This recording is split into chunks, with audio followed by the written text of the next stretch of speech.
Can you keep a secret?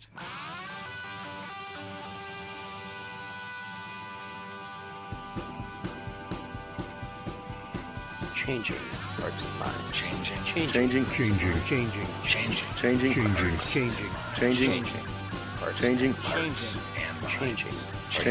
and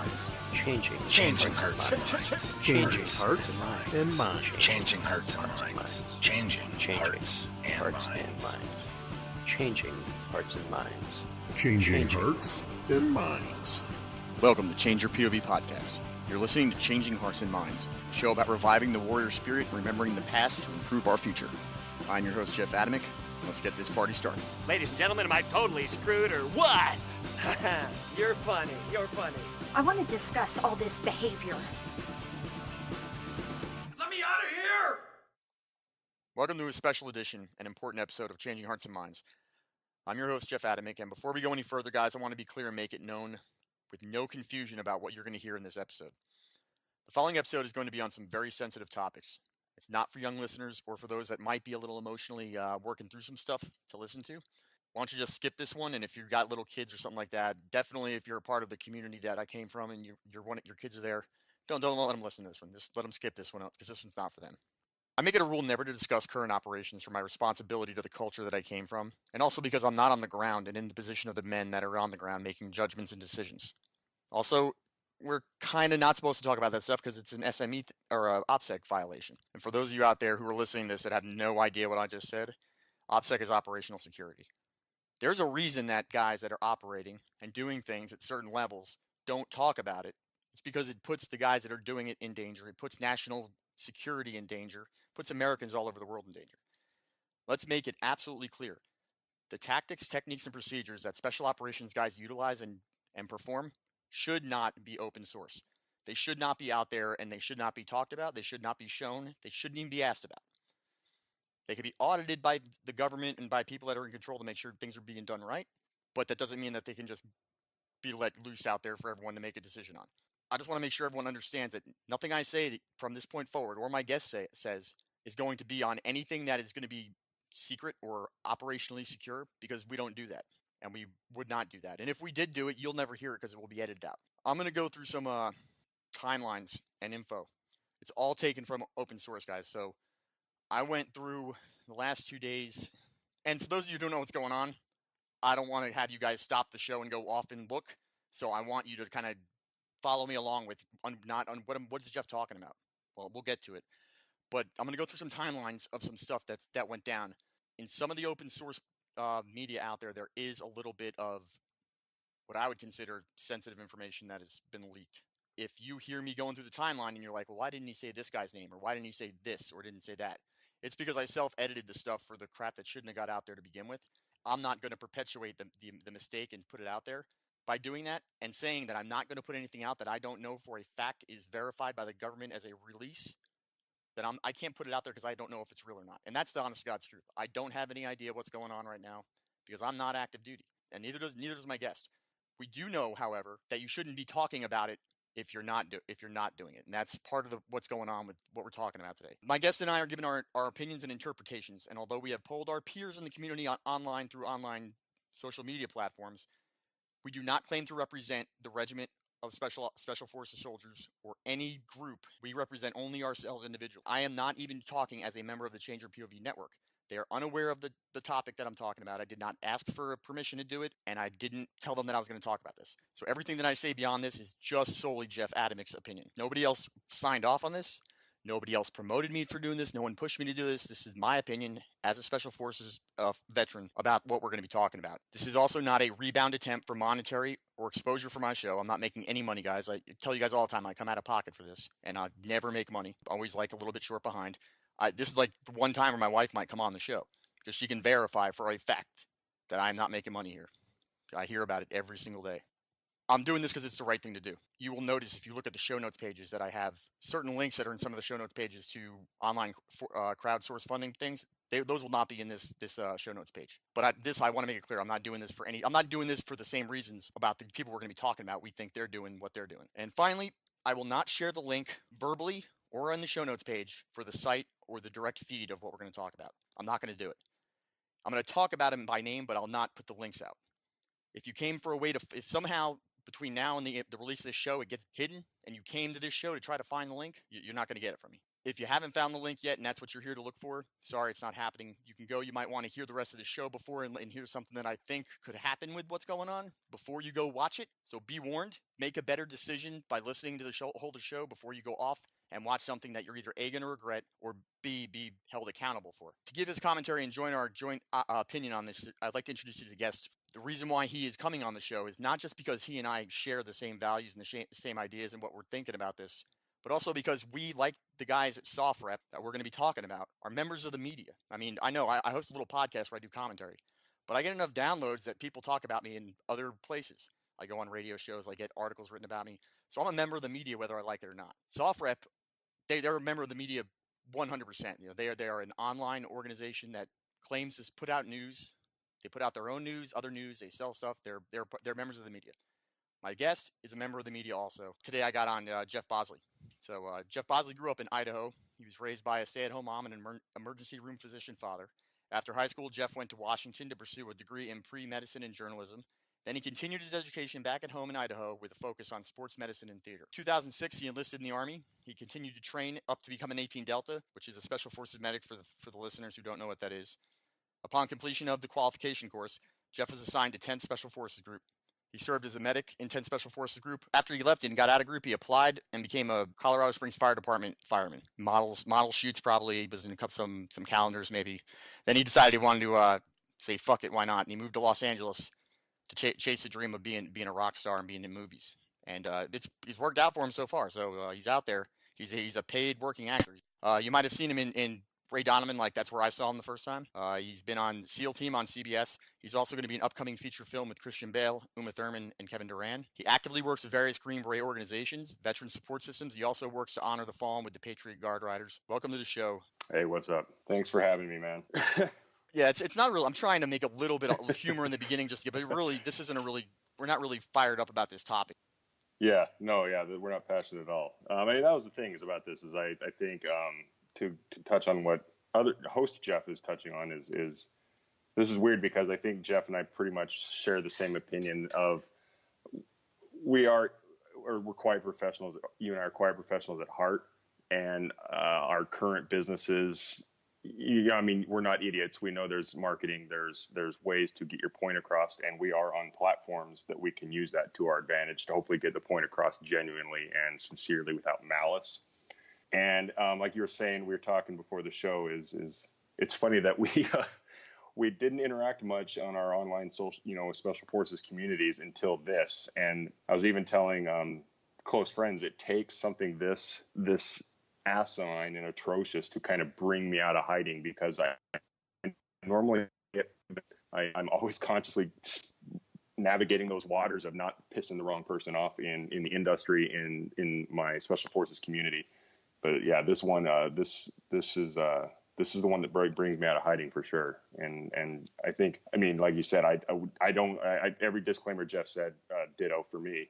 But yeah, I think this is one that a large percentage of the community, although we aren't speaking on their behalf, I would say probably will give us a literal and metaphorical thumbs up behind the scenes on this for sure. Yeah, and anyone that throws their support our way, be advised, I am fully prepared to fall on any sword here. But that's only because because I believe I'm not wrong, and I don't believe I'm going to say anything that's going to be inflammatory or violate anything. Agreed, and I think that's the thing with this is we've talked about it, and we'll touch on it a couple hundred more times. Is the thing there.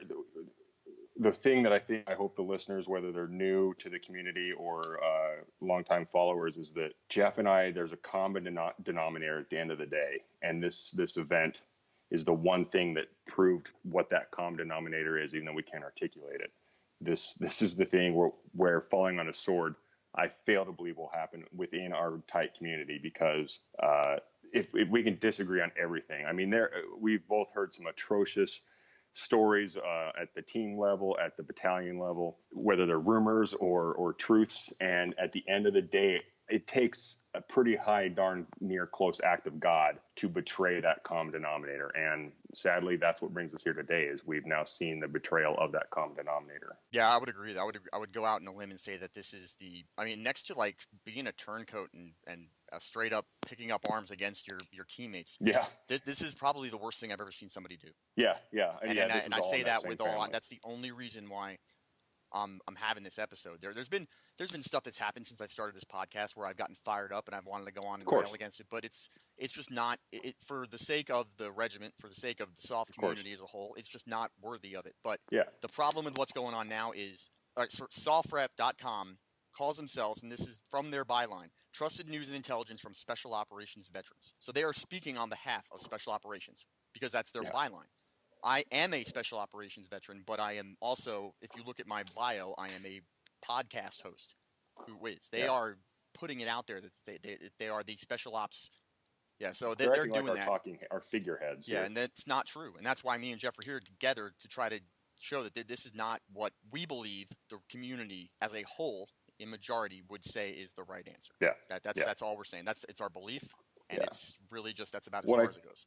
I think one disclaimer, the one I wanted to mention is at the end of the day, though, I think I would bet you and I both, for the same reason, didn't get into a lot of this stuff. And I can even think of a couple stuff off my head that were they had more of a political angle to them. All the stuff that's been going on in the world always had a political angle to them, which we all know. And I think if people can take down the passion and count to 10, nobody's going to sway anybody. Political is so polarizing. But this one, there's no politics involved.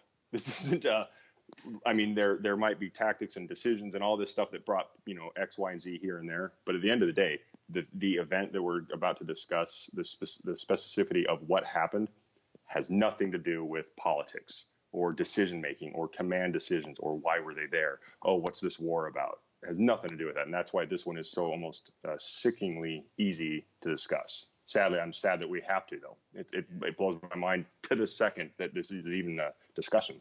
Yeah, and it's a really hard thing to deal with because I have not found any. There's people who don't want to go out there and be quoted as disagreeing with them. But the only reason why I approached those individuals is because they had disagreed with them. So I don't discount their desire to be. See, I've mentioned this before in my show, but quiet professional to me does not mean we do not talk about the good things about our culture, about what it's like to be a Green Beret. And all. I mean, remember we started out being famous because of a book that turned into a movie, and for God's sakes, our own song was on the Billboard 100 charts. And it was sang by an active duty Green Beret. So I mean, there's quiet professional. In my opinion, is meant to be quietly you're professional in your job and what your job is. But the SEALs have made a very good job of promoting themselves, and so that it becomes so bad with it, that the SF community is always like a pushback from it. And I think they push so far back that they don't like talking about anything. Yeah, the pendulum swung to the opposite extreme. It just ends up being too much. But I think I know we're about to roll forward. But I think which works in our favor in that it's not often you hear Green Berets coming out of the woodwork pounding our chest about some topic. So when we do, it speaks volumes. This isn't like, oh God, the Green Berets have another,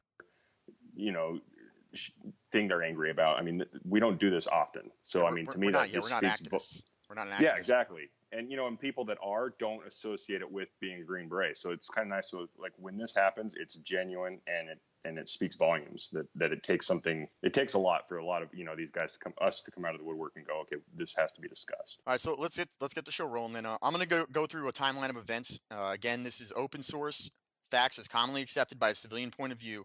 I will not speculate. I will not make anything that wasn't verified through multiple online site checks that are sourced as fact. So everything that I put out is going to be something that has been in media releases that came from Pentagon or government releases. None of this stuff is giving you guys any information that isn't out there for you to find on your own. And these are all actual facts, and the timelines will be put out. Here we go. In January of 2013, a senior Nigerian official told Reuters that the then United States ambassador to Niger requested permission to establish a drone base in a meeting with the Nigerian president. On February 5th, officials from both Niger and the United States said that the two countries signed a status of forces agreement that allowed the deployment of unarmed surveillance drones. In that month, at the time, U.S. President Barack Obama sent 150 military personnel to Niger to set up a surveillance drone operation that would aid France in its counterterrorism efforts in the northern Mali conflict. I mean, it was out there. Everyone knew that these operations were going on. All right, in October 2015, Niger and the United States signed a military agreement committing the two countries to, quote, work together to fight against terrorism, unquote. U.S. Army Special Forces personnel, commonly referred to as Green Berets, have deployed on numerous occasions to train personnel of the Niger Armed Forces, also called the FAN, you might call them, that you might see them out there written, to assist in the fight against terrorism from neighboring countries. So this is in their country. This was actively happening. In October 2017, there were about 800 U.S. military personnel in Niger. Now that's quite a lot of numbers. I'll tell you what, I didn't know that. So I can see sometimes how people would be like, well, they were keeping it from us. Look how many people there were there. But this I found, and then I sourced it to way back then being put out in open source. So it was put out there. Well, I think that's the thing, not to go off too big of a tangent, is what people need to know is just because they don't tell you, it's kind of like the truth. It's truth by omission. The truth is out there, but it doesn't mean every day we have to throw a Twitter out like, hey, today's count is 800 military personnel in Niger. That's what I think a lot of these things are going to show, is that these wars and these battles are happening, and this shouldn't be a surprise, I guess is basically what I'm saying. Right, yeah, I agree. It kind of backtracks a little bit here. So what led to that 2017 800 U.S. military personnel was in 2015, the Islamic State in the Greater Sahara was established by Adnan Abu Wahi al-Sahari, who was a spokesman and a senior leader of the Movement for Oneness and the Jihad in West Africa, which is called the MUJAO. It's a splinter cell of al-Qaeda. In August 2013, that organization merged with al-Murabiturum, which swore allegiance to al-Qaeda Emir Ayman al-Zawahiri. In May 2015, Zawahiri, oh God. See, this is the problem with these guys' names. I was just reminded of all the reports I wrote. This is why I didn't give this to you to read. Thank you. In May 2015, Sarawi spoke on behalf of al-Murabitum and had pledged his allegiance to the Islamic State of Iraq and the Levant and its leader, Abu Bakr al-Baghdadi. So those guys that are all bad guys in Iraq that you heard about, these names are all associated with this sort of stuff that was going on in the area at the time. The declaration was not recognized by the group's leader, Tar Belmokhtar, and the al-Qaeda loyalists created their own splinter group. According to the United States Department of Defense, ISIL leaders in Syria had acknowledged Zawahiri's allegiance through their Ahmad news agency, but the actual organization has not formally been recognized as an official branch of ISIL. The organization's first confirmed terror attack occurred on 2 September 2016 when fighters targeted a customs post in Marcoy, Burkina Faso, an attack that left the border agent and a civilian dead. The ISGS had since been targeting pro-government militias and anyone that supports the French or the United Nations forces in Burkina Faso, Mali, and Niger. So according to the UN's Nations Office for the Coordination of Humanitarian Affairs, at least 46 attacks have occurred since 2016 in these regions of Niger. The OCHA also said that 7 districts of the 2 regions have been under the state of emergency since March 2017, and the government renewed its measure for an additional 3 months on 18 September. The FAN, which is, again, the Nigerian Defense Forces, had launched a military operation to reestablish security in the Tillabari in June 2017. Here's something that I want to stop and make. This is very important, this next thing I'm going to say. We're not going to speculate or acknowledge the actual mission that was being completed at the time this event began. It's not reported in the press release clearly enough to make it uncontested, so we don't know what they were doing. We don't. I have no idea what they were driving back from. You can read on there it was one thing, you can read on there it was another, I don't know, so I'm not going to speculate, and it doesn't matter, because it was operational security. I will not go outside the approved information as it violates our pledge of need to know on things related to operational activities. This is no indication, guys, of a cover-up. All right, just because like I said in the very beginning, just because something is considered operational security doesn't mean there's a cover-up going on. Conspiracy theories are fun to listen to, they're fun to get into, but if you start using them as a way to look at the world, you're going to thinking that, lizard people are doing it. There's no lizard people associated with any of this. There's no massive cover-up that's going on. So it's just not true. Battles happen in war, and battles don't happen because of conspiracies. I mean, there's no cause. When battles happen, it's because bad guys are trying to do bad things to good guys. Anybody that starts going for conspiracy theories on every battle will lose their mind.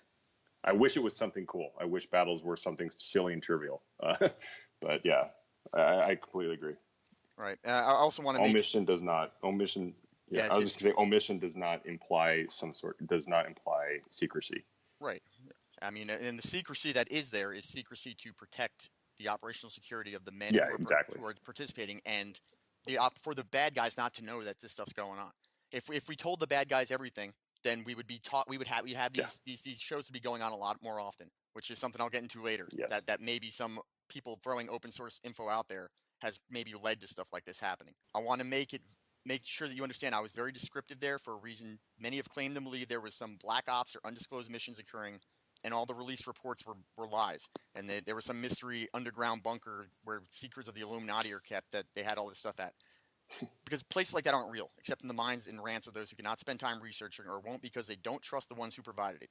Either it's not important because they're not both accurate, or self-convinced in weird ways to blame or cause doubt on everything in their lives.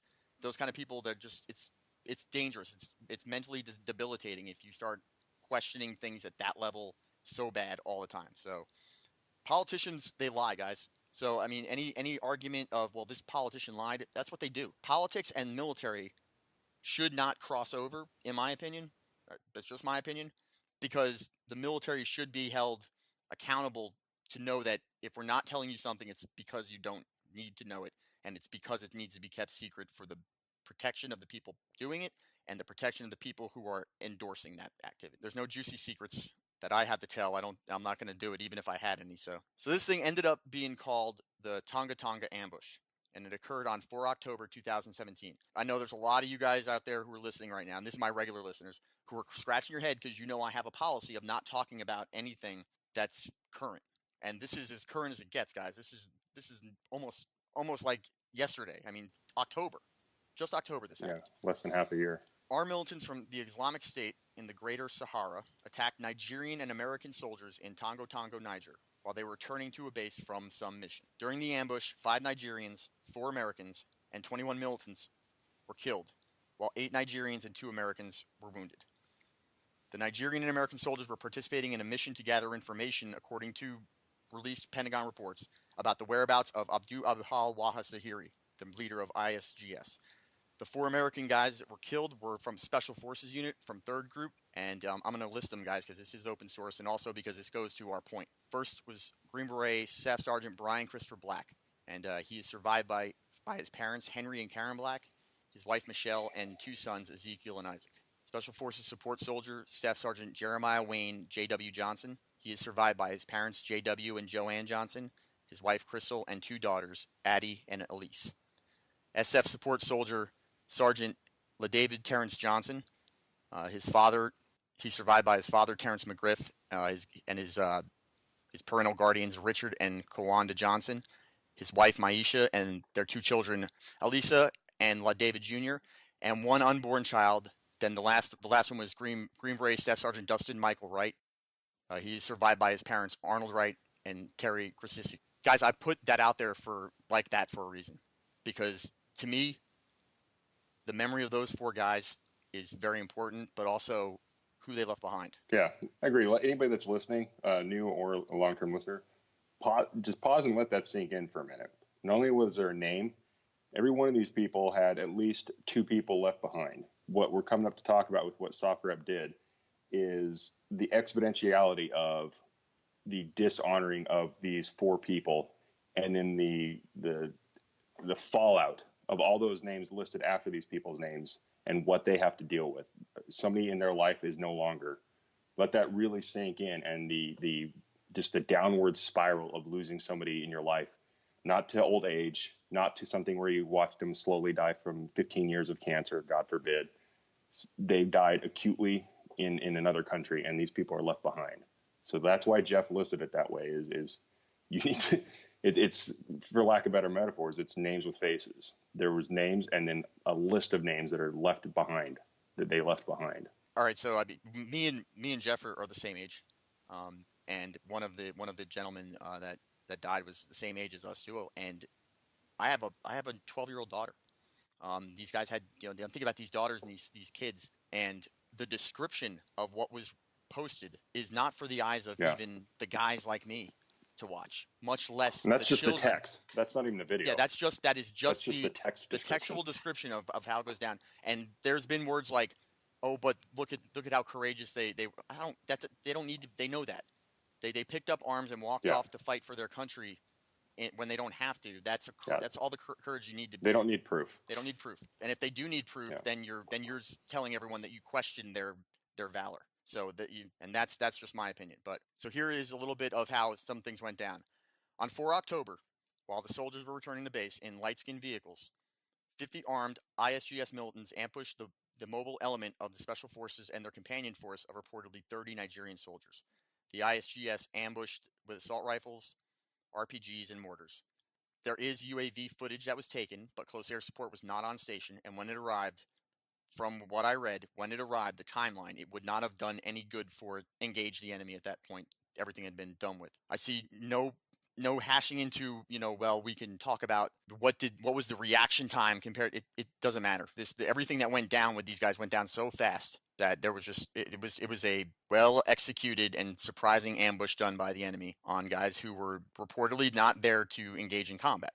That doesn't mean they didn't have their weapons with them to provide themselves personal, local security. From what I understand, when you look at the numbers, they didn't go down lightly.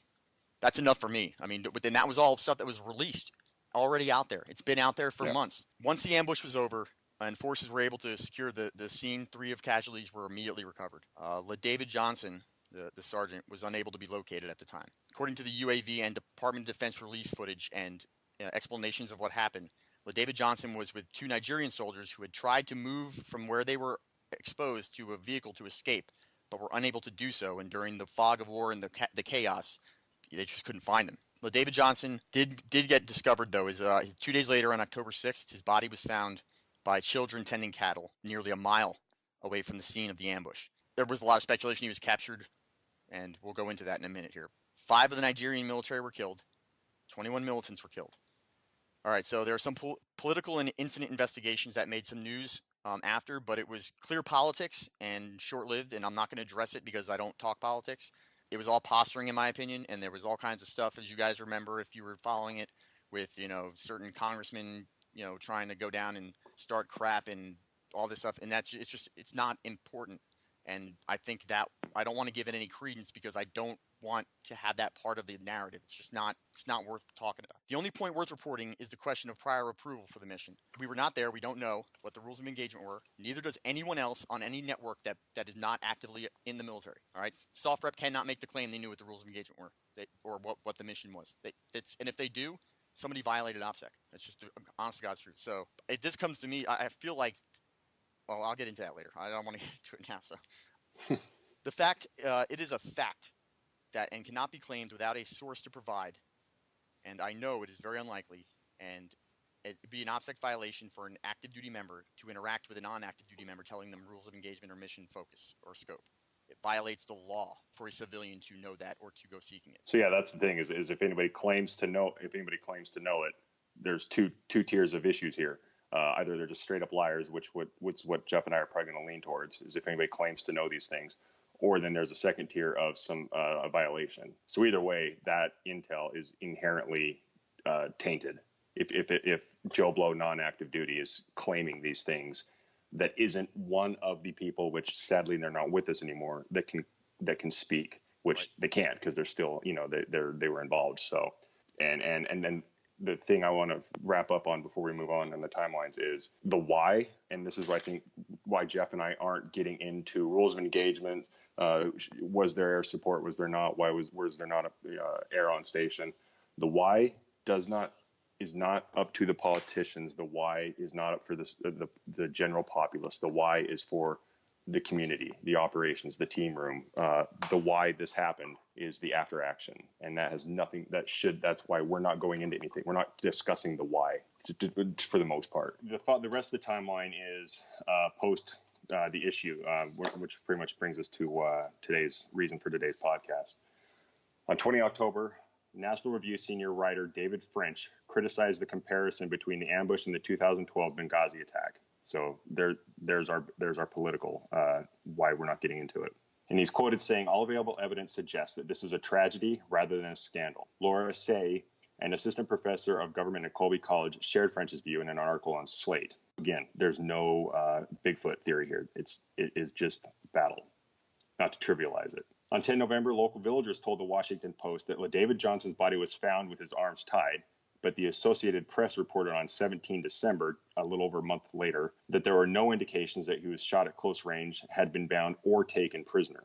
On 12 November 2018, so we're now into the new year, the ISGS claimed responsibility for the attack after a long delay. In a statement attributed to Adnan Abu Walid al-Sahrawi, the group said, "We declare our responsibility for the attack on the U.S. commandos last October in the Tongo region of Niger."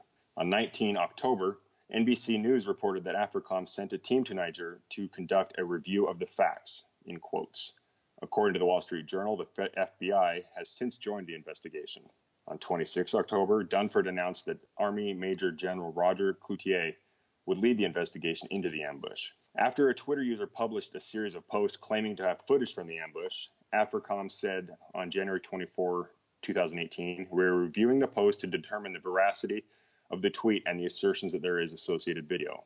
And I just wanted to say on a side note here, this, for those who don't know, this bad guys know what they are doing.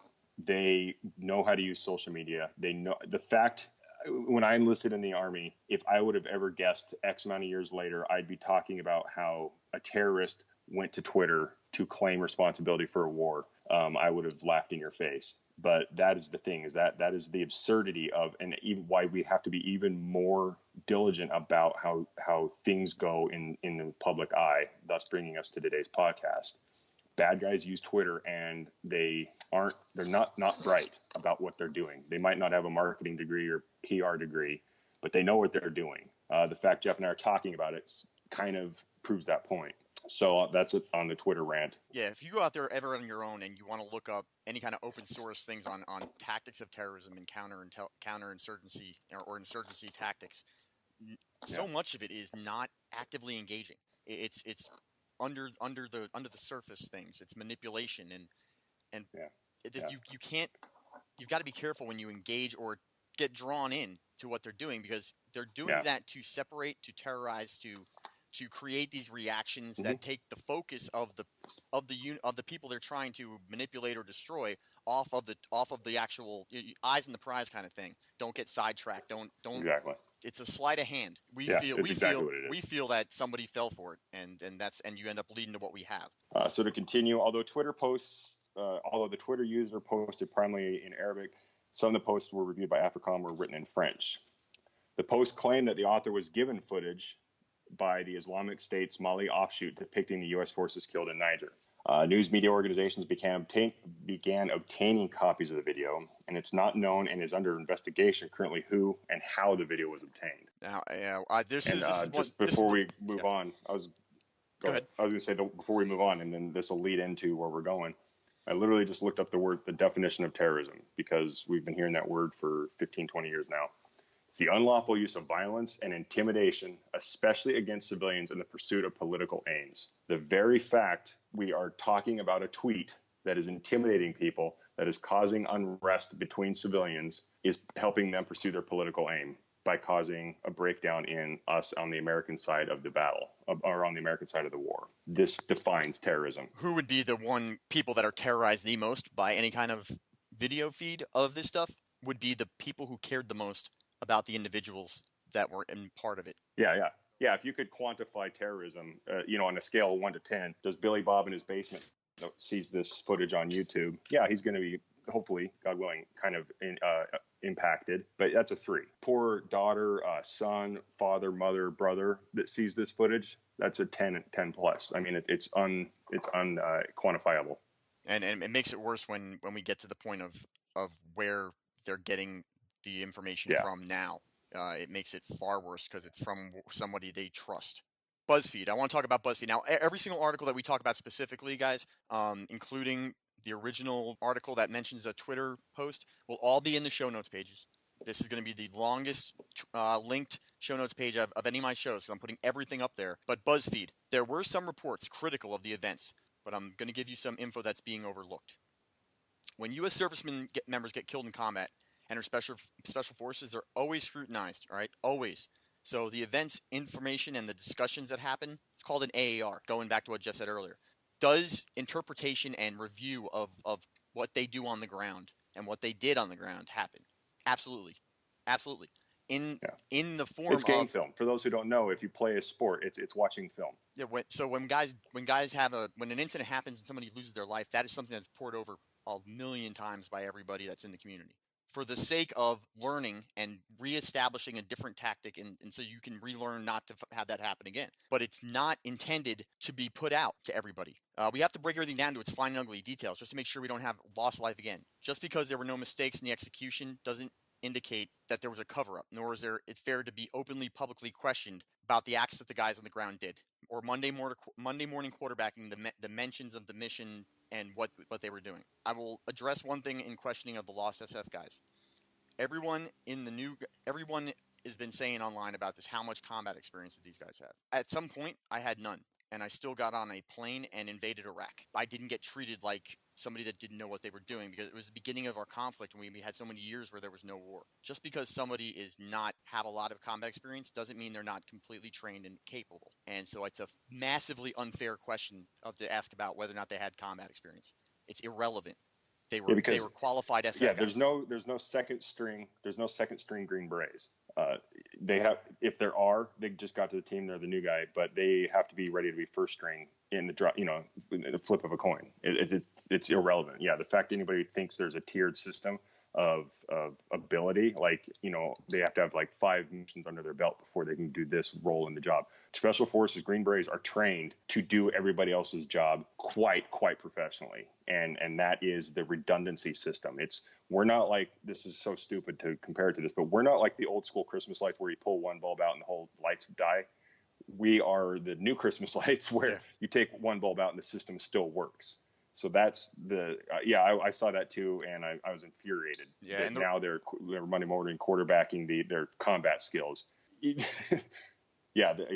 just an insult spoken like true people who've never, people who've never been in combat don't know, and so it's very easy for us to just not have this argument all the time because there's a lot of people out there who make their opinions made on what the guys on the ground did, they're media or they're famous people or politicians who've never had a shot fired at them in anger or shot back at somebody with hate in their heart. They've never done that. So it's irrelevant. We don't even address it. But when questions come from your own community members who know better and then go out there and make it something that is a reason for having to point out things, that's an affront, man. It's just it's offensive. Yeah. And offensive doesn't mean anything, but it piques our interest. Yeah, I'll take the critiquing and Monday morning quarterbacking of some airsoft kid in his basement based on his ignorance. I'll take that over an operator that knows better. Right. An operator can't claim ignorance, can't claim lack of experience, can't claim lack of knowledge. Some kid in the basement that needs to be schooled, fine. That's arguable, and we're happy to entertain it to an extent, obviously, but there's no excuse for people of the shared common denominator to do that outside of the team rooms. They're like we said, the lessons learned aspect. This leads up to why we're having this show. This past Sunday, the Sunday that just passed us, sometime during that day, the organization's SOFREP posted the video from the ambush taken from the helmet camera of one of the fallen soldiers. The video shows the attack and the death of 2 of the soldiers. SOFREP says when it posts trusted news and intelligence from Special Op veterans, claims to be an authority. It's an organization that is a profit internet site that was started by former Navy SEAL Brandon Webb. He's the founder and CEO of the Hurricane Group, a global media to commerce business focused on military and outdoor entertainment, news, digital TV and podcasts, subscription-based clubs and products. Brandon is regularly featured in the media as a military and business subject matter expert. He's a contributor to ABC's Good Morning America, NBC's Today Show, Fox News, CNN, BBC, SiriusXM, MSNBC, New York Times, LMNOP. Guys, I don't know these guys. I don't know them. I don't want to know them, especially now. Well, that's the thing is Jeff and I were talking. These aren't character assassinations. It's our attitude towards them are for me, I'm sure too, are so pure because people that worked with people can have a biased opinion or a jaded opinion. I've literally never met these men. Their actions speak for them. I can't. We're not attacked. I'm not attacking his character from he gave me a dirty look at a bar one time. This is the most pure, unbiased, unjaded hatred that you'll get from anybody. Yeah. And something I want to point out in there, I'm going to post the article in there, is this guy has been persona non grata by his own teammates and thrown under a bus and called out for claiming all different kinds of claims and all different kinds of stuff. And I don't think they, part of why we're doing this, guys, is I don't think they really realize how bad it is for these two gentlemen right now in this community, because they really have stepped on it. So Brandon Webb is the owner of this site, even though he has limited interaction with what's going on other than one remark. He's really just the owner. But if you are the leader, if you're the commander, and a guy under you does something wrong, you are responsible for everything your unit does or fails to do. He's responsible for everything that his organization does because he is the one in control and in charge. Enough said about him.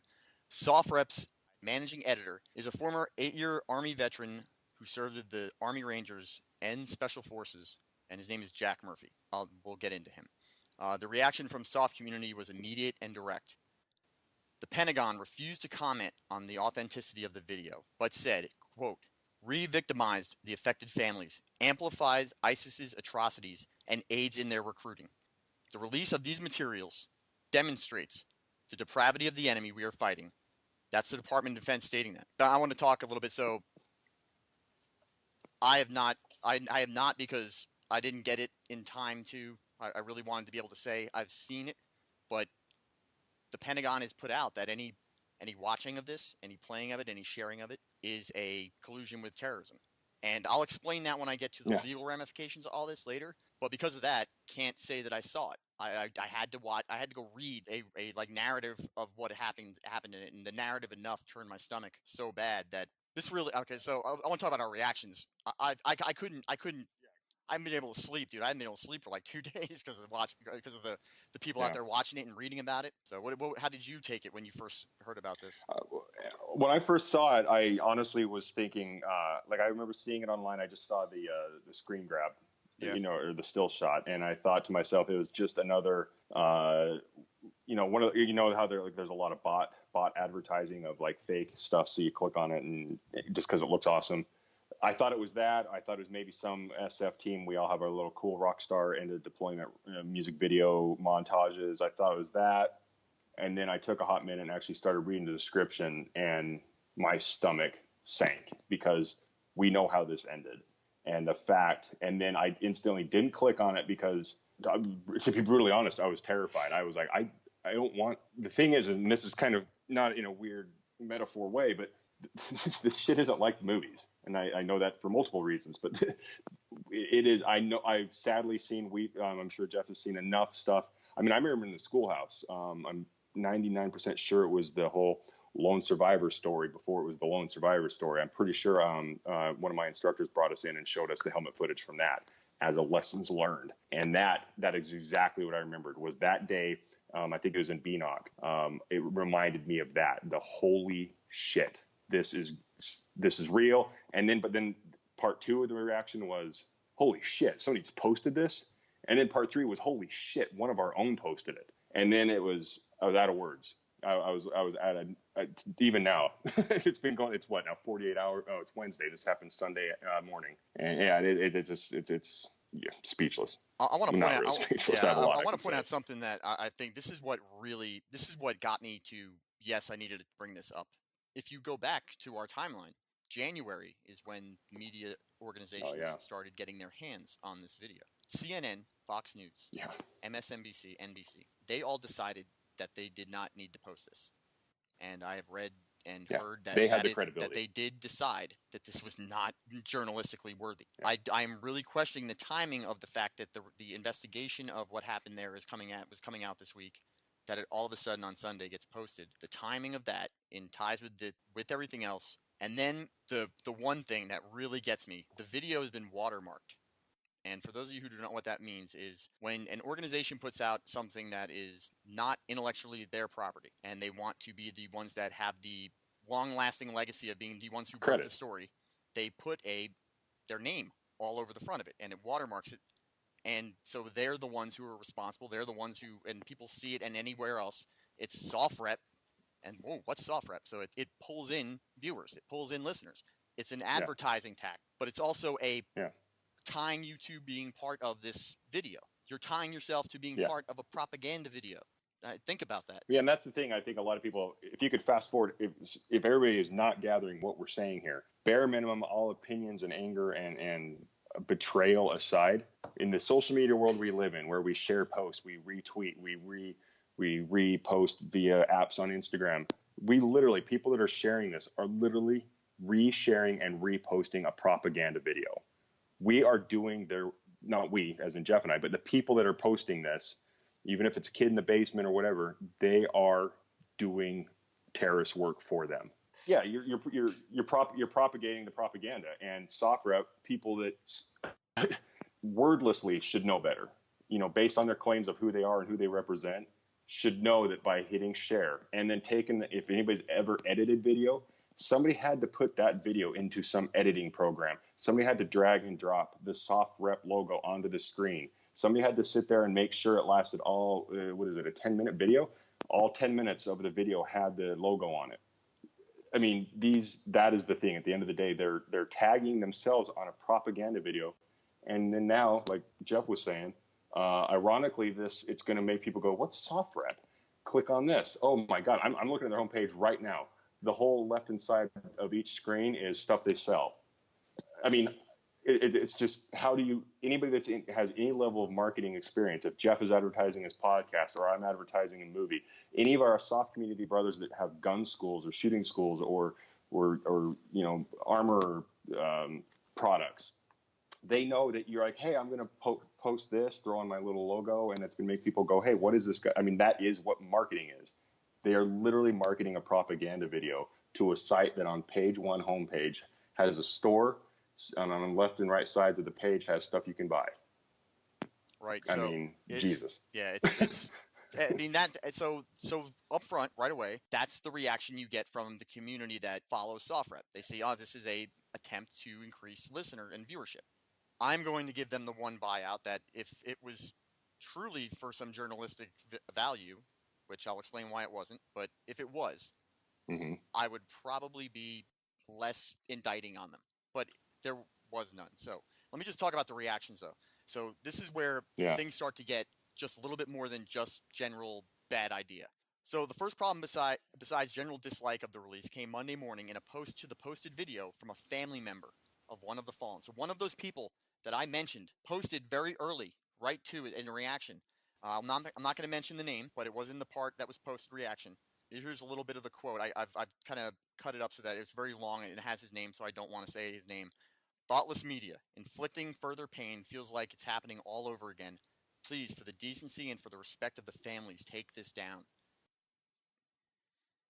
All right, so the video, it comes from the helmet cam.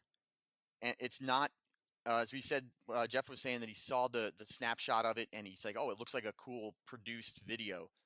And that's because it's these helmet cams that are government issued and used for operational purposes are not your standard handheld cameras, iPhone stuff. So there's no graininess to the video footage. It's high def in its nature, which draws people in. And that's part of the problem too, because it's very, very, very good footage of what's going on. You see, it's very clear. There's no, it's bad. So the family of the specified, there's nothing left of imagination. No, nothing, zero. So, I mean, and that's, there's moments where you can say that your imagination can be worse than reality. This is the one time that that's not the case. The reality is far worse than anything you can imagine. And that's the thing is I want people to know this is I passionately, very rarely do I just react and do the emotional social media posting. We all kind of do here and there when we're having a bad day. But on this kind of level of topic, I normally count to 10 and really, truly make sure. I counted to 3, confirmed a couple of my suspicions, and I went on a tirade, doing everything I could to get this thing taken down.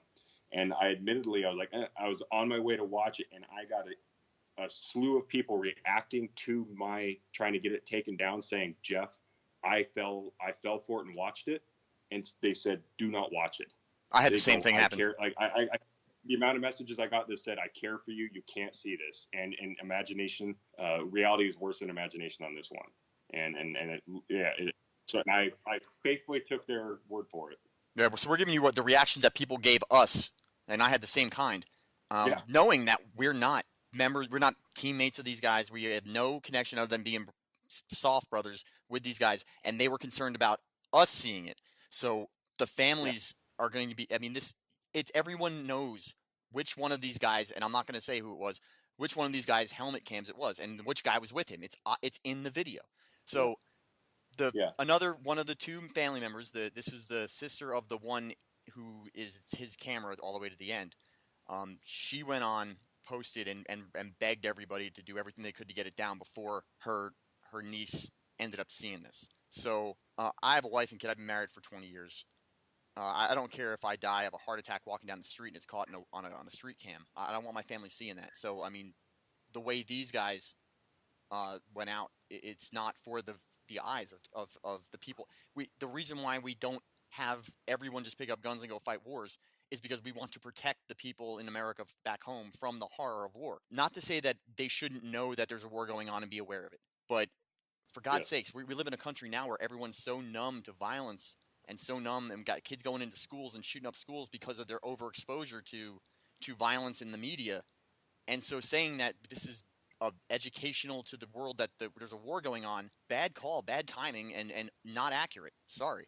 We have a code. It's part of the code is that we trust each other, that we're going to, if we fall in combat, the guy on our right and left is going to take care of us and take care of our family. And every one of us is an unknown person too. I mean, if we didn't work with these ODA guys, we are second and, like far removed uncles that are every one of us, Jeff and I, everybody that's sharing petitions or whatever, we're trying to take care of that family. And ironically, people that should also be adhering to that same code are the ones that are blatantly ignoring it.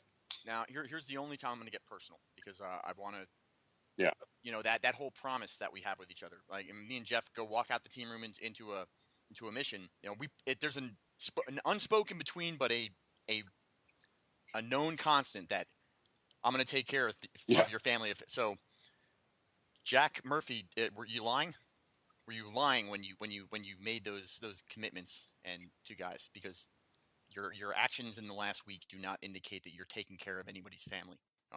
There's nothing that's gained, and even if there was something that's gained, you made promises to people, and I don't know what your experiences are and what went down. I want to believe that you never lost anyone in combat, because that's the only way that this doesn't make it an evil act, because you would understand that. I don't know. I don't want to know. At this point, you're dead to me. But it's just I just can't get past the fact that the first hour this was out, one of the first comments was from one of the family members. Yeah. We'll go into your response, because I'm going to give him the floor by reading Managing Editor Jack Murphy's official editorial response to the outcry. And guys, in the first hour he had 1,000 comments, and I went through the 1,000 comments, and I couldn't find very many of them that were positive, and most of them beyond positive were just begging them to stop and take it down. So for one moment, I'm going to read straight through this. So once I say I'm going to start, this is going to be exactly from SOFREP's homepage. This is Jack Murphy's editor's note that was released later that morning, on Monday morning, after all of the outcry he was getting.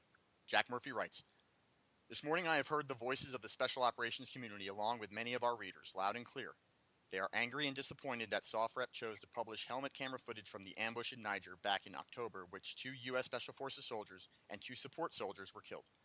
We are willing to explain our editorial decision to publish this video, although it will not satisfy those who are angry with us. There is nothing satisfying about this story at all.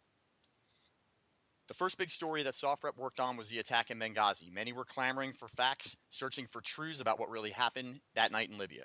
Early on, it became clear to us that we could not exist in both worlds, behaving as both active duty government employees, which we no longer were, and also as journalists trying to write about reality that unfolded.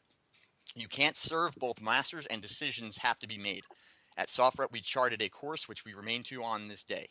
We will report the truth even if it hurts, even if we find it disturbing. You can't demand facts and simultaneously be protected from them. We understand full well the anger of the family, friends, and teammates of those who perished that day. When deciding whether or not to publish potentially harmful material, one has to strike some kind of balance between whether the need for further information versus the potential anguish that said information could cause. Many would say that we failed to strike that balance in this case. We understand why they feel that way. This is not the first time that SOFREP has published a video footage of U.S. Special Forces soldiers being killed. We did so when CCTV footage of the 3 Green Berets in Jordan were murdered by a turncoat checkpoint guard emerged. The video clearly demonstrated that these soldiers were murdered in a cold-blooded and dispelled many myths and misconceptions that happened that day. The ambush in Niger has also been subject to myths, rumors, and propaganda, as were the events in Jordan and Benghazi. The helmet cam footage is a piece of hard evidence which one depicts factual events. Some say that we cynically published this video for profit, as some kind of war profiteering. Those people clearly do not understand how news outlets make money. It simply doesn't work like that. In reality, news outlets lose money by publishing material which rubs the demographic the wrong way, and by so offending potential advertisers. This is why we have a crisis with media bias today, as our outlets simply peddle accepted views to their key audiences. It should be noted that we did not film the video in question, nor were we the first to publish it. Others had picked it up, and jihadists were using it as propaganda, allowing them to control the narrative. We stripped the propaganda aspects from the video and put it in its proper context as videos that proves that U.S. Special Forces soldiers fought and died bravely. One correction is that I believe the video itself should have a disclaimer on it to further warn viewers of graphic content. That is being corrected. The footage of the Niger ambush is not easy to watch. That said, it has been reality of our soldiers for the last 16 years. America has been sheltered from addressing the realities for far too long. The job of news outlets like SOFREP is to remind the public every single day that we're at war, that we have troops in combat as we speak. On September 20th, 1943, Life magazine published a photo. It says the following photo, but you can't see it. Life published, in this pause, it's a photo of dead soldiers on the beach. Back to this. Here lie 3 Americans. What shall we say of them? What we say is of this noble sight? Shall we say that this is a fine thing, that they should give their lives for their country, or shall we say that it is too horrible to look at? Why print this picture anyway? The 3 American boys dead on an alien shore. It is to hurt people, to be morbid. Those are not the reasons. The reasons is the words are never enough. The eye sees, the mind knows, the heart feels, but the words do not exist to make us see or know or feel what it's like, which actually happens. The words are never right. End quote. That's what Time Life published with the picture. And then they went on to their explanation. The reason we print it now, and this is Time, President Roosevelt and Director of War Office of Information Elmer Davis and War Department decided that the American people ought to be able to see their own boys as they fall in the battle, to come directly and without words to the presence of their own dead. And so here it is, the reality that lies behind the names and comes to rest at the last of the monuments on leafy squares of business Americans' towns. Now back to his own words. We appreciate the feedback we have gotten from our readers and take those words seriously. We appreciate our soldiers who are deployed across the globe, often doing tremendous work, which is only acknowledged publicly on those occasions when things go horribly wrong. This letter from the editor is not an apology, nor is it a retraction. We have published video footage of Americans dying in combat. We have done so in the past. We will do so in the future. We are a news website, and we will likely publish work that offends and upsets people every day. We are not simply a cheerleader for the armed services, but we also believe in providing Americans with the facts and holding people accountable when necessary. In the end, individuals will have to decide what they think about it. Do they want this type of information, or do they want a carefully curated news experience that tells them what they want to hear? This is currently a national conversation. We invite you to become a part of it. Well, thank you. So here me and Jeff are. So that's his reaction that he posted on the website pretty much right after he started getting all the angry responses from everybody. At face value, guys, it's a very well written explanation. But, Jeff? Well, again, for perspective, the people he's saying that were bawling him out and being mad at him, 2 of which were family members. That automatically, he's basically saying very eloquently, fancy journalistic speak for what we did was our decision and we're sticking to it. And F you to the family members, even if the family members were wrong, out of the few little bit remaining respect we have as humanity, you honor the dead's family. Even if Jeff and I, for some freak reason, agreed with this move, if a family member, a widow, came forward and said, hey, please, that hurts, you honor that. So let's not forget who he's basically saying fuck off to. Not only all of us angry, operators, he's saying that to family members that requested it to be taken down. So keep that perspective. One thing I want to touch on is Benghazi argument. Is I'm looking as Jeff was reading. I'm on the link and everything of Jack's response, and this is funny. As journalists, it's something about making money or we're not making money, and as you're scrolling, a splash ad occurs for a book called Gray Matter Splatter, a book by Jack Murphy. Right in the middle of his text that says we're not doing this for money or advertising. I can't wrap my mind around that one. It baffles me. Like I'm at a loss. It's almost like this is a Saturday Night Live skit where Right. in the middle of his the text, hypocrisy is endless in this entire friggin' thing. Yeah. Like I couldn't spoon feed the irony of that. And then he deflects to Benghazi and claims journalistic integrity. I without getting all the politics, I think it's apples and oranges. Yeah, they're both fruit, but Benghazi there was a shit ton of stuff wrong.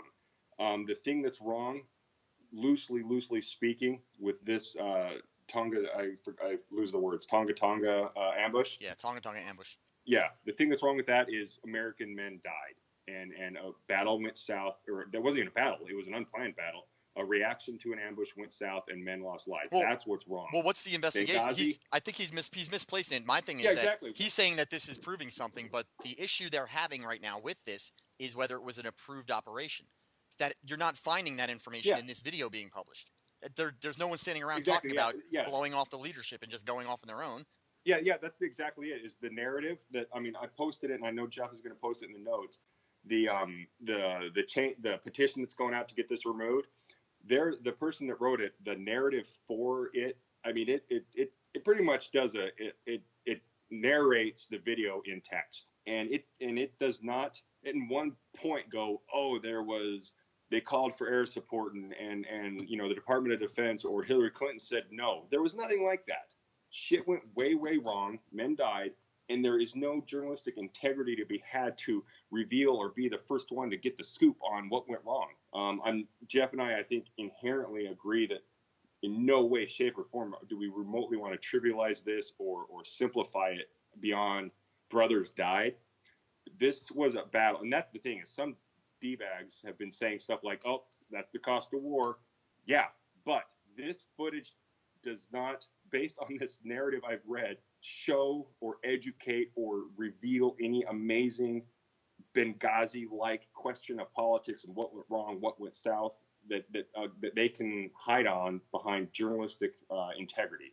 They're not correlated. Journalistic integrity is some investigation behind a senator getting bought out or bribed. That's cool. Okay, fine. Investigate that. Investigating a battle that happens sadly in our wars and hiding under journalistic integrity and all these great words with a lot of synonyms or a lot of syllables, it's bullshit. And again, the fact he spent all this time, this is like a little kid saying sorry, when you do something wrong, say to your dad, sorry, but I'm not sorry. Yeah, sorry, this not is them sorry. saying to the family members, this is them saying to the family members, we're sorry that you're sad, but here, enjoy the footage. Yeah, and to a little bit more to the whole we're proving they died courageously. So that one line caused me to go on a 3 hour, and it was 3 hours, search of the internet for the conspiratorial or questioning of the courageous acts of these guys during the attack and the ambush. And I could find nowhere where their courage or their actions were questioned. So what are you proving? The only one that I can think that would question their courage is the one making the argument that this proves that they were courageous. Yeah. Jack, am I to take it, Jack, that you're saying that these guys are cowards and this proved that they weren't? But oh yeah, by the way, enjoy the last terribly brutal moments of this individual's life? Yeah. If this footage wouldn't have been revealed, I don't think even the Monday morning paintballing mom's basement quarterbacks, I don't remember ever reading or seeing anything about, hey, these guys weren't courageous. We need to investigate this. Nobody brought this up until he brought it up, and he's the one bringing it up and perpetuating that bullcrap. And then the fact he hides, then he goes on with the basically he's making up. I'm not going to say fake news, but he's making a fake claim and then he's arguing with himself with claims that didn't exist until he brought him up. And then he goes on to compare it to, and again, go to the website or, you can Google any Time magazine war story picture, whether it's Vietnam, World War II, Korean War, and they're all, I don't want to use the word tasteful, but they get the point across. And I think Jeff and I spoke about this, or we'd agree on it for sure, is yes, the public needs to be educated, but they do not need to be exploited. Like, these events need to be part of an education, not an exploitation. And these pictures, I would hope I would say if I saw this World War II picture the day after it happened, it would make my stomach sink. But I have no idea who these dudes are. I don't want to say artistically, but it poignantly paints the cost of war without smashing your eyes with it and dishonoring the family members. Like anonymity is the saving grace of his argument of this thing in World War II. It's a still picture. There's no faces shown. It gets the point across that war equals death, but it doesn't show anything. And ironically, to his own argument, I was Googling just Niger, some just random like country intel stuff before we started. And there's actually now footage the video is being shown, but as kind of like when the newscaster is talking about latest info, and then there's just the footage over their shoulder on the green screen. They're playing that, and it's about 60 seconds long. So even the news media outlets that are sharing the helmet cam footage, they had the dignity to only show basically the highlights, the stuff showing the severity of war, but also not showing them perish. Which, if you read the text of the change.org thing, this video goes until their dying breath. Murphy's picture does not show the expiration of a person's life. And him hiding behind these artistic pictures that help tell a country we're at war, men are dying, is horseshit, and it's a chicken shit argument. You said apples and oranges before. It applies here. You're talking about World War II era generation where they didn't have showing someone a photograph of the aftermath of a scene, like you said, not indicating any person by name, even reading a description of, except for this one, even this one I wouldn't want to read, but reading a description of the events that led to a death, like so and so was engaged, he was shot, he died. That's one thing altogether. There's nothing wrong with that. I told you yesterday when we talked that had they edited this thing properly, we wouldn't be having this show. We wouldn't be talking. I would have not engaged. But agreed. The fact that they show, in my opinion, beginning to end, is the very worst part of a person struggling at the hardest they could and being brutally and graphically taken from this world is different than showing a picture in grayscale on some beach of some non-graphically dead human soldier. Like you said, there's not blood everywhere in those pictures. Yes, war is graphic, and there's even videos out there that are graphic that are so nondescript of the individual that it's like they become a everyman, not this video. It's this guy, and you see them, you see their faces. They try blurring them out. I said, but they said that when they turn their faces, you see their faces come out their little block screen, so you see who they are. Yeah, the specificity is the thing that adds to the atrocity of this. Keeping it generic, like I'll even argue two things. One, I remember there was a footage of an 18 Delta floated around the Special Forces medic comment section of social media. It was a simple little battle, and that's the funny thing about this is for some reason people I think soft rep is getting off on this violence porn, and the thing is that we're going with this on this 18 Delta video that went around.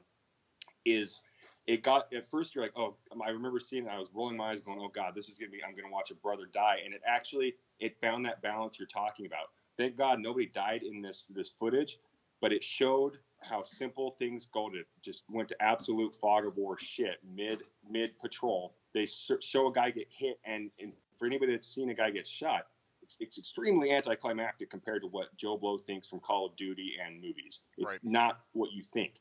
And this 18 Delta, he returned fire, got security, and he did. I mean, I'm a little biased, obviously, but he did what 18 Deltas do, and it was, even now I get the chills because everyone got out of there. You saw the severity and perils of war and what could have happened, and how simple something so tragic could have gone south. And I loved that video because I was like, oh shit, Americans need to see, wow, that was real. Everybody got home, versus the, part, whatever you want to call it, like part 3 of this didn't need to be shown. And then my counter to so according to Murphy's argument here, we all know there's atrocities going on in this world, whether it's child, God, I apologize for all this, but hopefully kids aren't listening to this anyway. But let's say child rape, we know it happens on this planet, in this world. Shit goes on in the city I work in daily, I'm sure. So according to Jack, we can't have the victims come forward and maybe if they want to be interviewed, talk about things that happened to them.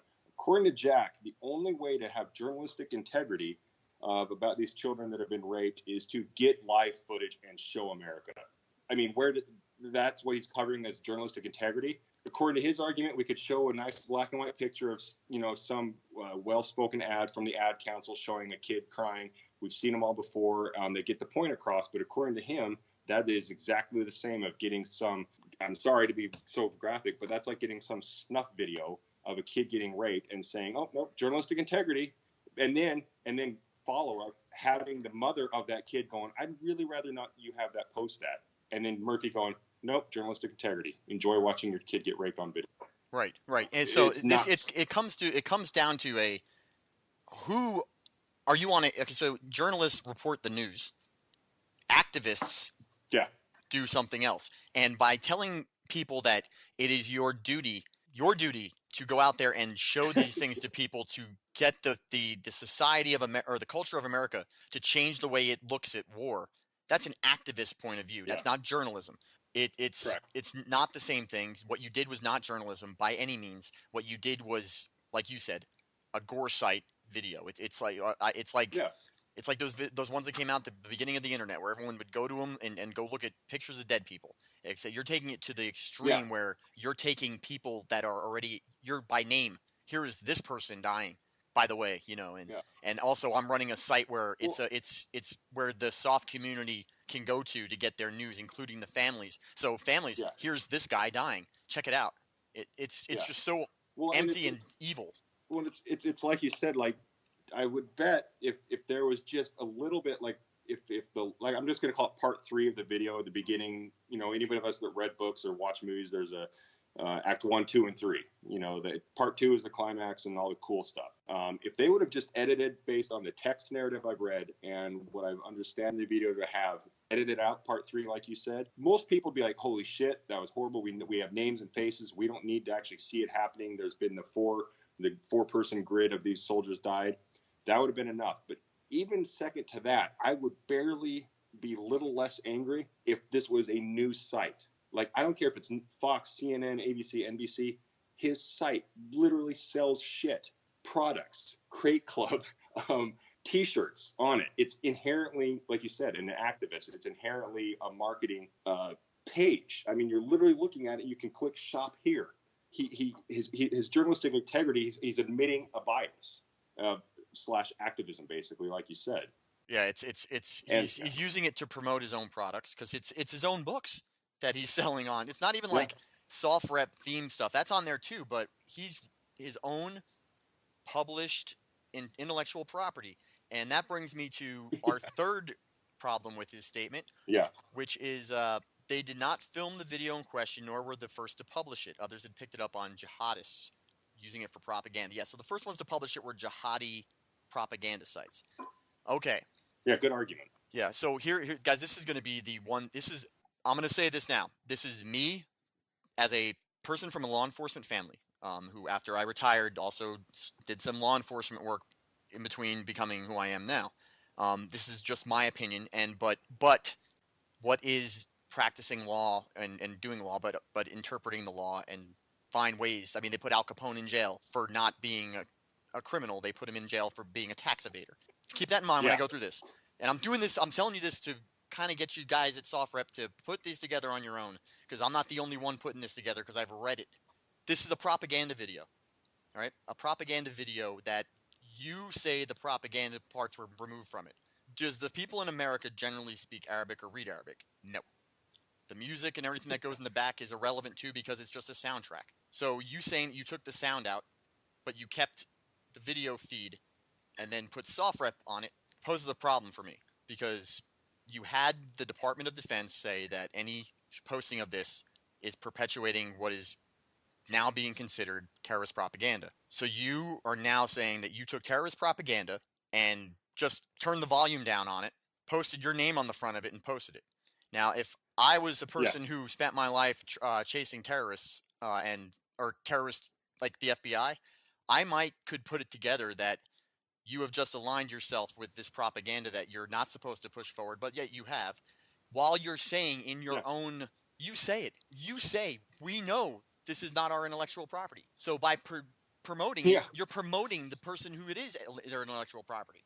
And even if it isn't owned by the terrorists, let's say the Department of Defense, because it came from a helmet cam, has said that this is theirs. In the article from Time Magazine, dummy, it says that the Defense Department and the president approved the release of the picture. Did you get permission from the Department of Defense to, put the... No, you didn't. Because I know that because as soon as it was out, they were out there saying, don't play this. You may have put yourself in a real bad situation. Yeah, they would have said this is, I personally, if I'm ever going to do something this intense, the first sentence out of the post or on the page I'm posting on would be, this is footage authorized to be released from the Department of Defense. I mean, you would state that right off the bat. And no, they didn't even, they didn't even touch soft rep's on there, though. The fact they couldn't say that speaks volume. What's that? Soft rep is on there. The watermark. Oh, yeah, exactly. They took time to make sure that's on there.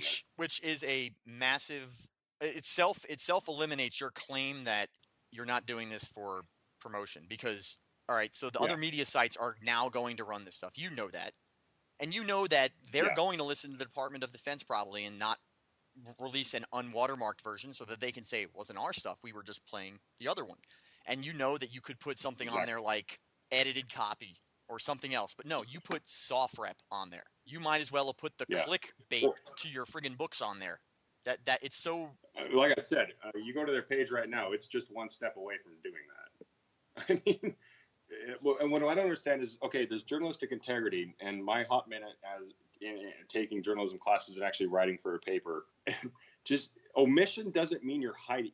Just because something exists doesn't mean you have to write a story about it. If I was, and this is where I argue the brotherhood, a violation of our code.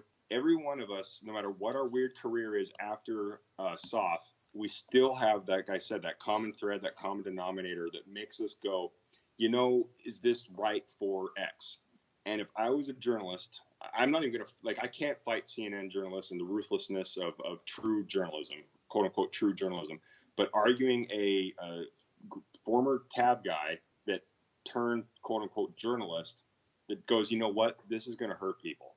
That to me, that is the difference between, if you're copying out on some black and white journalistic integrity book of ethics thing that you learned in business school, and you can't actually just quote, I don't know what you want to call it, your gut feeling, your moral compass, that means you should not have been a Green Beret or you lost your way.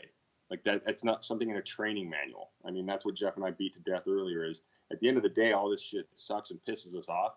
But that violation of this unspoken code, this moral compass, that if a Green Beret does something that's going to embarrass them, they should go, well, shit, this embarrasses me, but what about my family, which is the wife and the kids and the brothers and the husbands and that's where I'm blown away that he intermixes journalistic integrity with just straight up good old fashioned doing the right thing. Right. I mean, and doing the right thing that every other news organization had already decided was not worthy of.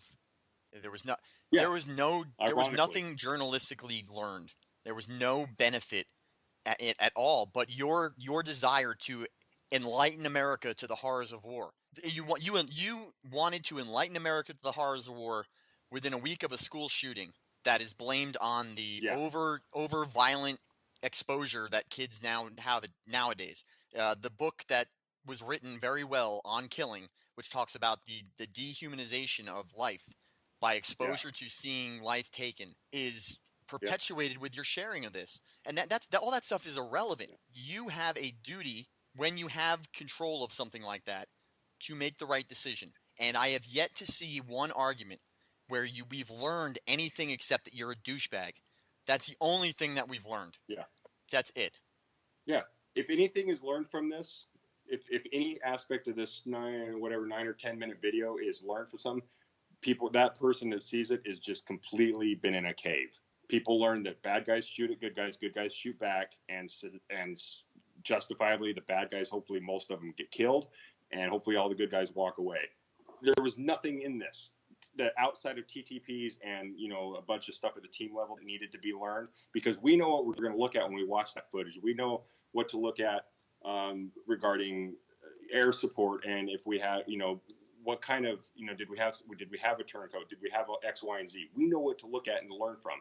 This is the most innocuous. I mean, like I said, that text description is extremely explicit, but it is the most innocuous footage. It shows nothing. It shows a battle and guys dying. I'm not to demean it or trivialize it, but to claim that that was educational and the world needed to see that, it's complete and utter horseshit. And it's hidden behind that big worded. I mean, this guy is too smart to be this fucking stupid. Yeah. I mean, you and I, we know you can get on any Instagram page of any person that pretends that she's not trying to get followers and her tits are hanging out. She's not stupid. She knows she's going to get followers and clicks and likes.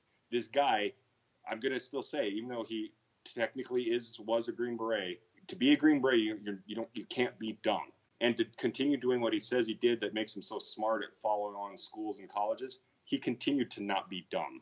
To act and to hide under all this journalistic integrity horseshit and act like he's not. Again, while we were talking, I'm actually angered at the exact level I was Sunday morning. I'm actually sweating, looking at his argument with his book splattered right in the middle of his editorial response.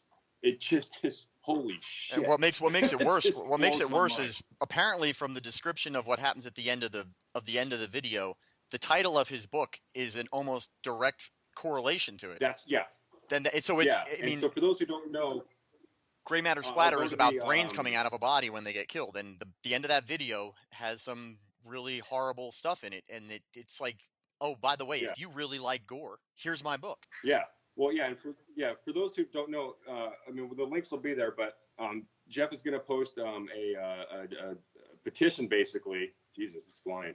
And at the end of it, I'll read it. I mean, I won't read it because I don't want to do it justice, but it does not leave to imagination, sadly, how the man with this camera left this planet. And how violently brutal it was. Yeah, and Mr. Murphy's alliteration, or his clever little metaphor use in the name of his book called Gray Matter is an explicit throwback to brain when outside of the body is gray. So for those who don't know or haven't played Call of Duty or actually are decent people, that's not something you want to see. So that is the most tasteless thing I can imagine advertising mid-argument on his page.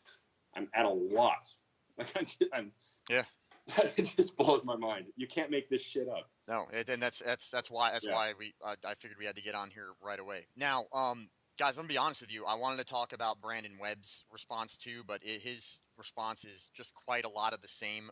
Since then, I mean, it's so easy. It's so short. Yeah, there's been a continued. Just say whatever. I mean, he's pretty much just telling everyone to fuck off. It's not coming down, and that's it. Yeah, I mean, he literally said more or less, to loosely quote, "Not going to happen." Yeah, not going to happen. And that was the end of it. No conversation, nothing. So we've had a lot of other people that have remarked on this. We have two specifically that wanted their reactions to this on the show. They will also be in the link in the page. The reason why it feels like I'm covering up is I didn't think we were going to go this long. I really was looking to see if I really didn't think we were going to spend so much time on it. I thought we're not even rehashing a lot of the same old stuff, and we didn't even get to all of the arguments that I had, because I think at this point you'd be hard pressed to tell me that there's any side of his argument that isn't just obliterated by us. But that is just my opinion. But here's some of the opinions of some other people out there. And first one, and this is because I know that guys like Murphy and everything who are going to listen to this, I know they are, because they can't help themselves. Much like they know that those kids are going to go looking for this video, even though they can make claims that, well, the kid doesn't have to watch his father die. Yeah, you know better. You know better. So you know what's going to happen. Yeah. I know that you're not going to click on anything because you probably don't know how to use a mouse. But I do know that you're going to listen to this because we've been saying your name, and you obviously like promotion. So I'm going to have you and everyone else hear these two reactions that we got from community people who are in the community but not Green Berets. So that's specifically why I picked these two. So go ahead, Jeff. You go ahead and read the one that you got. Okay. Yeah. So these are like Jeff said, these are people in the community. So they're like Green Berets by association.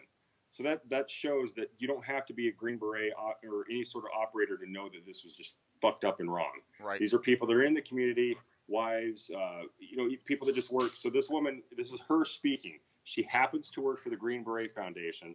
So, and that's one of the side notes, if I can, I won't go too long. If Safra truly cared, they might have put a link or a watermark to Green Beret Foundation saying, hey, there's a lot of families that are going through some shit now. How about you donate to the Green Beret Foundation? Yeah, Not our damn. Especially since you I caused them going through it again. So. Yeah. So anyway, this woman's name is Jennifer Taylor. I'm going to butcher her last name, Paquette. She is the CEO at the Green Beret Foundation, and she's speaking on behalf of the event and speaking from herself, not representing the GBF. The title of her article is Soft Rep, Unprofessional, Disgraceful. And the following is her words. Generally, I try to stay positive, professional, and only post relevant biz on my social media. So here's the snizzle my nizzle. SoftRep.com continues to bring the value of our country and our Special Forces community down with their tabloid style of writing and reporting. I've had this opinion for years. However, I have more important things to do than call out some uneducated knuckle draggers out online. This last stunt pushed it too far. Actually, the last 2 to 3 stunts were beyond shameful. They speak about, quote, reverence for our fallen, yet they put this bullshit on their website in the guise of just reporting and or make your own opinion. The fallen are dead, however. Their families live on. If your so-called dead brothers that you respect so much knew you did this to their families, you would be done. So shut that shit up right now, boys.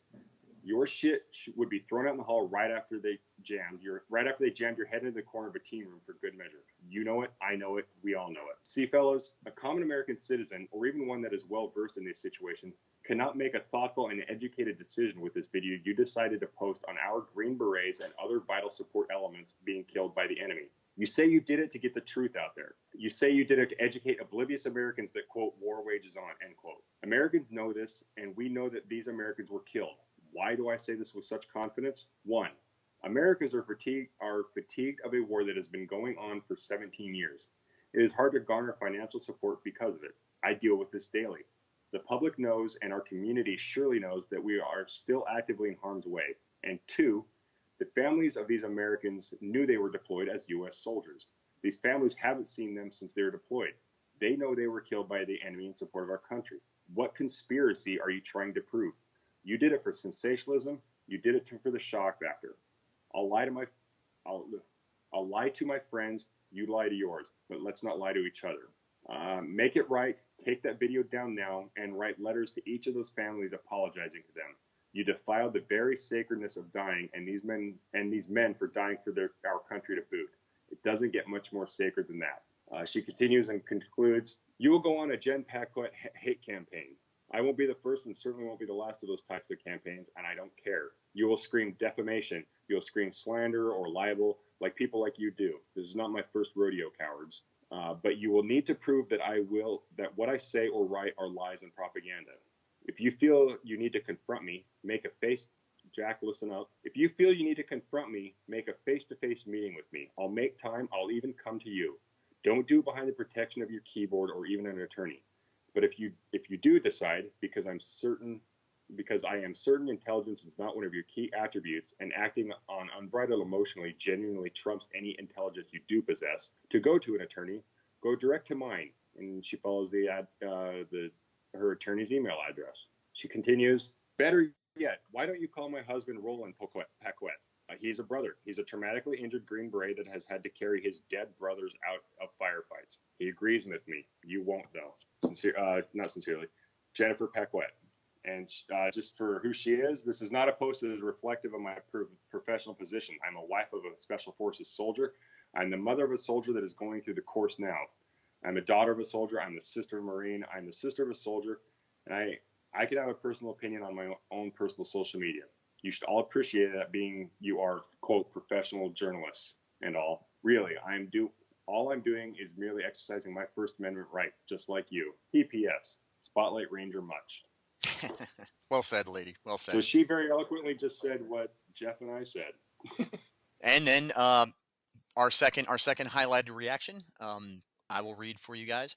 And I did, guys, just so we are clear, so everyone out there is clear, to anyone that listens to this, I did speak and get approval and permission from both of these individuals to read these and put them in here, because they are as passionate about making a stand against your claims and posting of this video.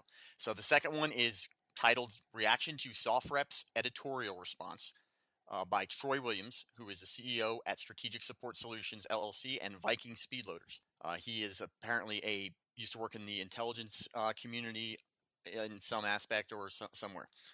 I read the explanation from the editor at Soft Rep, Jack Murphy, wherein he offered his unapologetic reasoning for showing the raw footage of the Niger ambush. Wow, Jack, that is a lot of bullshit to read first thing in the morning. What a completely self-serving, out-of-touch piece of propaganda. As someone who has served their country, I found little snippets especially nauseating. Quote, the footage of the Niger ambush was not easy to watch. That said, it has been reality of our soldiers for the last 16 years in America has been sheltered from addressing the reality of war too long, blah, blah, blah, blah. And then he reacts to it. Did your leaders fail you, Jack? Is it not the job of the military or of former military personnel to broadcast all they've been through to civilians who couldn't possibly understand? Is it the job of the military to defend? And moreover, is it your job as a former military member to protect others from the horrors of war? Now, as you're an editor and just bursting with journalistic integrity, you're just doing your job, you say. It is also your job to show the enemy our tactics and techniques. Is it your job to make the information more accessible to individuals who shouldn't have to see graphic human death? We expect more from you.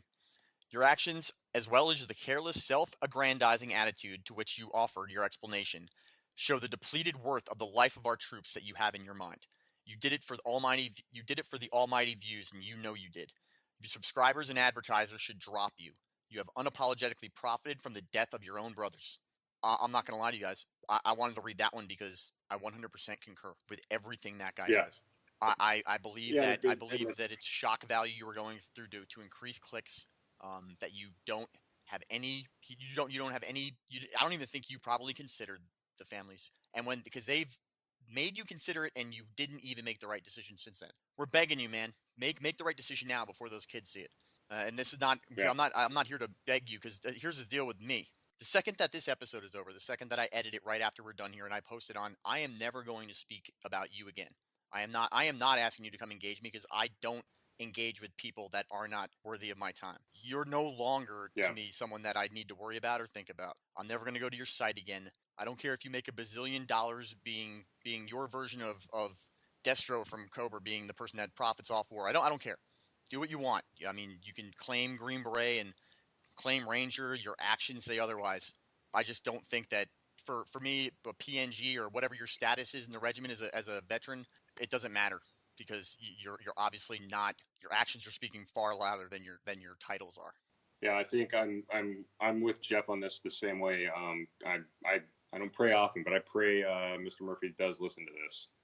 Jeff's a little better at it than me. This is going to fuel me for a while. I'm bad at letting toxic stuff bother me, and this is I'm going to not respond or get into it because I need to be better than that. But this is going to piss me off for a while because I don't care. Like Jeff said, your actions. I'm going to speak, hoping you're listening, first person here. Your actions speak louder than your words here, and you have violated just simple honor. And it's an honor. Jeff and I would be having this fest if this was just journalist X that was in journalism school and was working for some tabloid. Fine, we'd be equally as pissed. But there is an inherent honor that you are completely neglecting or ignoring. And the fact you're ignoring it is even more unforgivable.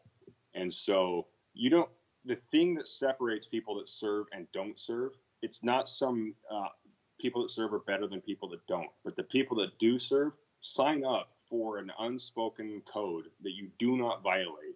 And you have chosen to violate it. And you have chosen blatantly to ignore it and move on. And so, no amount of clicks and no amount of book sales for your goddamn book and every other thing you're whoring out on your page, and that's coming from an LA actor.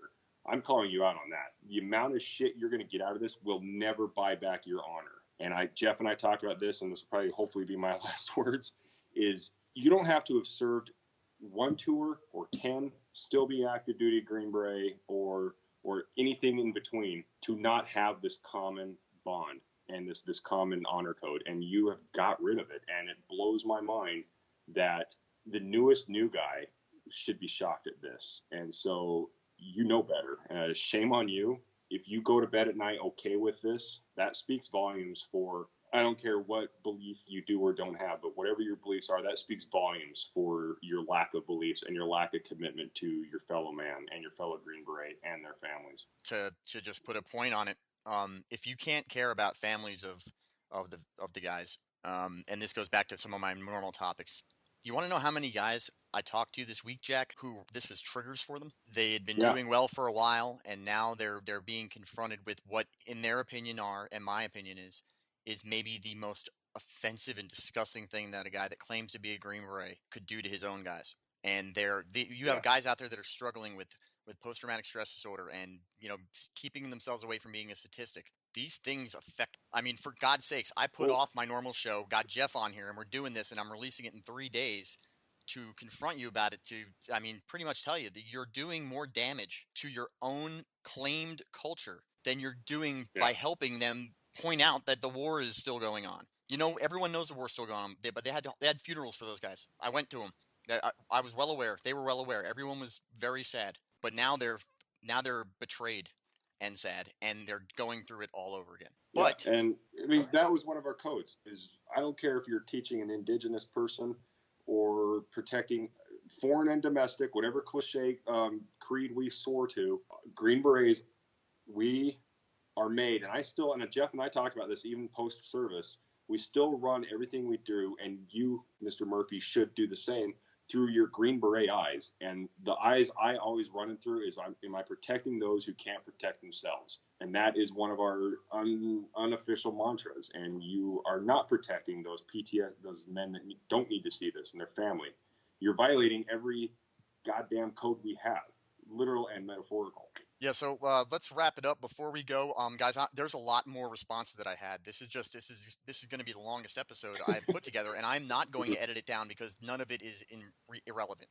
And I hope that when you finally realize that you have the community out there doing this, and really, maybe you and Brandon will look at it in a different light and make the better decision.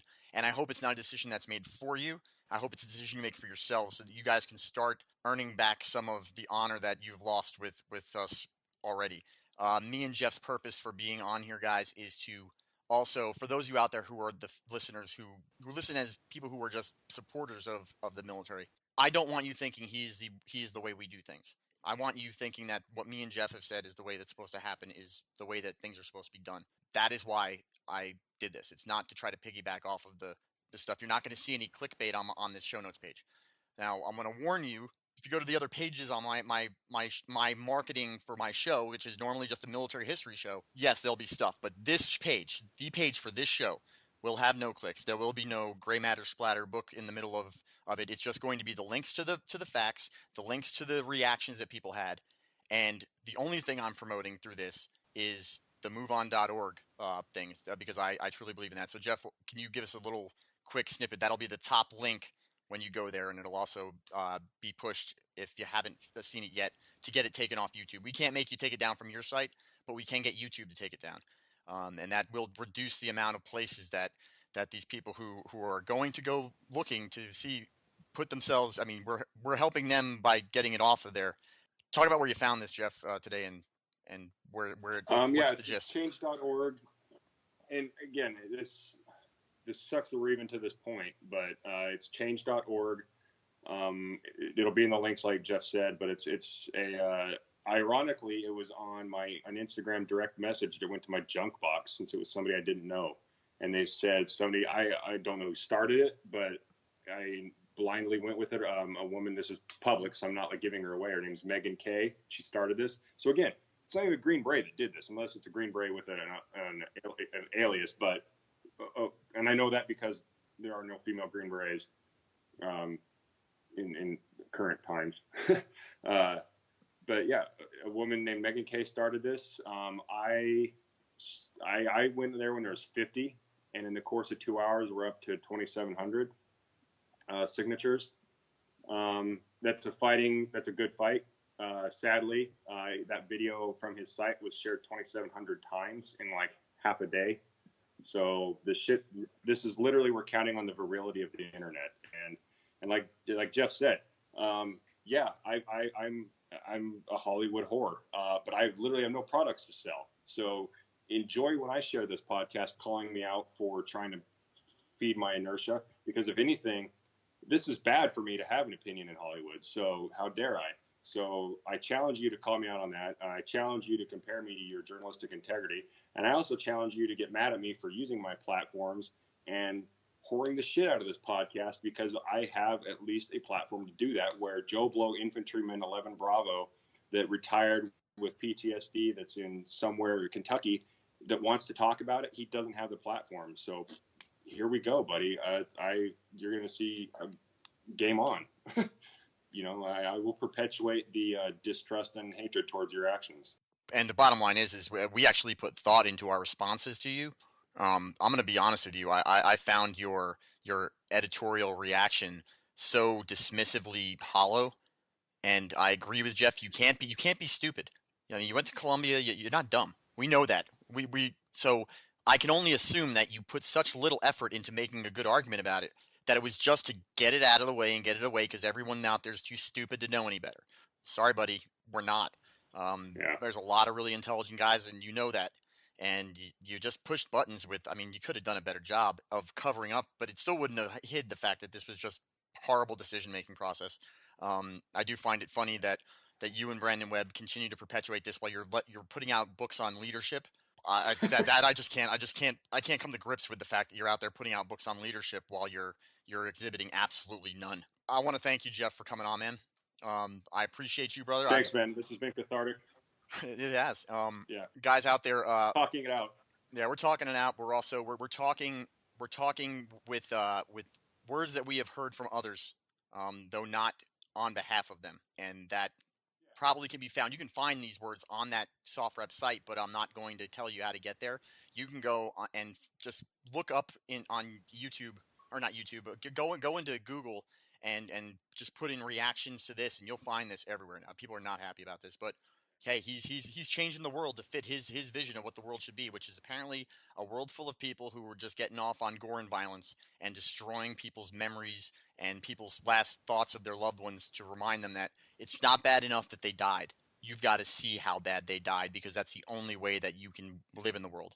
That is such a monstrous point of view that I can't even imagine how well you're sleeping while the rest of us are not sleeping at night thinking about what you've done. Well, and if I may, I know you're getting your conclusion. My conclusion sentence, and I know you'll want to say this, is, so Jeff and I are ultimately really pissed. Every Green Beret out there that I know of, I'm not speaking on their behalf, but I've yet to see a Green Beret not agree with us. But at the end of the day, Jeff and I are on your side. If you're hearing this and it's affecting you and impacting you, yeah, we all can take up our torches and all that. But if for some reason this is hitting you and you need to talk, I'm not trying to be too huggy here, but you need to talk or need to vent or have a responsible adult dialogue with how you're feeling about this as a civilian, as a veteran, or as an active duty person. I know, Jeff, I hope I'm not putting you on the spot. We are open to that dialogue. No, I absolutely agree with you.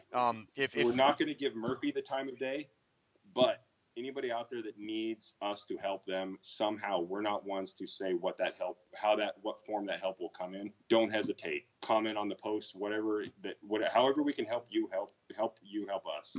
If you are being triggered just by the conversation we're having, I apologize. I do want to say that this is not the kind of show I like doing. Do shows on increasing people's willingness to get help for PTSD and stuff, but this is different. This is something that is actively happening right now, and I wanted to bring attention to it. Help people out there realize that if they're looking at this and things are going wrong, they're not wrong. This is wrong. This shouldn't be happening, and we agree with it. So next week, for those of you who were normally listening to this for the series on Band of Brothers that I'm completing up next week, the newest episode of that will be back. I paused it this week because I didn't want to compete or put out this thing half-assed. I wanted this to be a standalone thing, to make a statement, move on with our lives, and go through.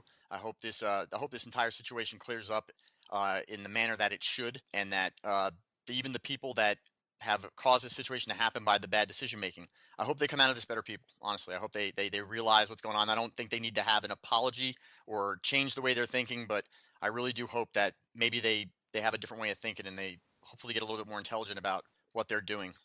Because they are really hurting more than they are helping. We will see you guys next week. And remember, guys, don't live inside any kind of cages that you put in your own mind. You can do anything you put your mind to. Free the oppressed. The oppressed little bear. We'll see you guys next week.